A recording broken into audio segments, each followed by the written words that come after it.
brand new flange on the toilet. Just set it. Looks great. Okay, and so this toilet seat is loose, and so what we're gonna do is tighten it. This we did a big straight slotted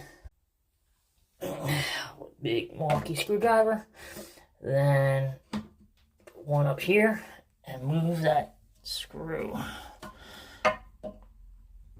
And I gotta go underneath and hold it. So hold on. Okay, and I went on. I needed 2 hands, so I went underneath.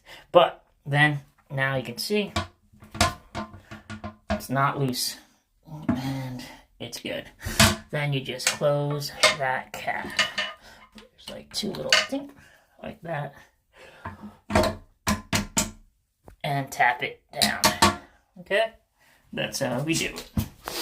And that's a cock job.